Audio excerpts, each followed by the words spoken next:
നിലമ്പൂർ ഉപതെരഞ്ഞെടുപ്പിൽ യുഡിഎഫിന് തലവേദനയായി PV അൻവറിന്റെ നീക്കങ്ങൾ. ജനകീയ പ്രതിപക്ഷ പ്രതിരോധ മുന്നണി സ്ഥാനാർത്ഥിയായി അൻവർ നാമനിർദ്ദേശ പത്രിക സമർപ്പിച്ചു. അതേസമയം ആര്യാടൻ ഷൗക്കത്തിനെതിരെയും സതീശിനെതിരെയും രൂക്ഷ വിമർശനം ഉന്നയിച്ച് വീണ്ടും അൻവർ രംഗത്തെത്തി.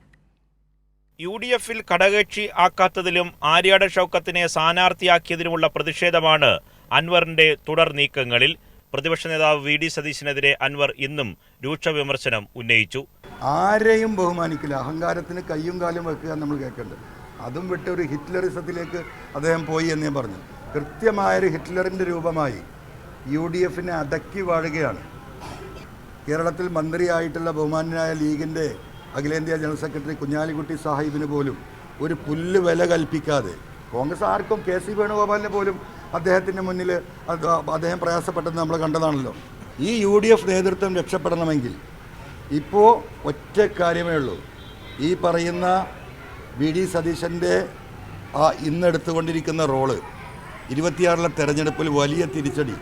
ഇതാണ് അദ്ദേഹത്തിൻ്റെ നിലപാട്. നമുക്കറിയാം, അദ്ദേഹത്തിൻ്റെ ശരീരത്തിലും മനസ്സിലും ഒക്കെ അഹങ്കാരമാണ്. അദ്ദേഹം മുഖ്യമന്ത്രിയാകുമ്പോൾ കൈബന്ധിക്കാനുള്ള ആളുകൾക്ക് മാത്രമായിരിക്കും കേരളത്തിൽ സീറ്റ്. UDF സ്ഥാനാർത്ഥി ആര്യാടൻ ഷൗക്കത്തിനെതിരെ വലിയ വിമർശനമാണ് അൻവർ ഉന്നയിക്കുന്നത്. അദ്ദേഹത്തിൻ്റെ മരണം അദ്ദേഹം ഹൃദയം പൊട്ടി മരിച്ചതാണ്. അതിന് കാരണക്കാരൻ ഇദ്ദേഹം കൊടുത്ത അങ്ങേയറ്റത്തെ പ്രഷറാണ് എന്ന് വിശ്വസിക്കുന്ന ഭാര്യയും മക്കളും അച്ഛനും അമ്മയുള്ള വീടാണത്. അതൊന്നും നിലമ്പൂരിലെ കോൺഗ്രസ്സുകാർ അത്ര എളുപ്പം മറക്കുമെന്ന് നോക്കണ്ട. ബോഡി കണ്ടതിന് ശേഷം അദ്ദേഹം കുറച്ച് മാറി നിന്ന് ഫോണിൽ ചിരിച്ചുകൊണ്ട് സംസാരിക്കുന്നു. ആരാ പറഞ്ഞത്? ഇദ്ദേഹത്തിൻ്റെ ഉറ്റ ബന്ധു, ഒരേ രക്തം, ഏട്ടനെ ഞങ്ങളെയും കൊന്നതല്ലേ എന്ന് വിശ്വസിക്കുന്നു ആ കുടുംബം. അതേസമയം PV അൻവർ നാമനിർദ്ദേശ പത്രിക സമർപ്പിച്ചു. പ്രവർത്തകർക്കൊപ്പം പ്രകടനമായി എത്തിയാണ് അൻവർ പത്രിക സമർപ്പിച്ചത്. ഓൾ ഇന്ത്യ തൃണമൂൽ കോൺഗ്രസിന്റെ പിന്തുണയോടെ ജനകീയ പ്രതിപക്ഷ പ്രതിരോധ മുന്നണിയായിട്ടാണ് അൻവർ മത്സരിക്കുന്നത്. പാർട്ടി ചിഹ്നം അംഗീകരിക്കപ്പെട്ടാൽ അതിൽ മത്സരിക്കുമെന്നും അല്ലെങ്കിൽ സ്വതന്ത്ര ചിഹ്നത്തിൽ ആകും മത്സരിക്കുകയെന്നും അൻവർ പറഞ്ഞു.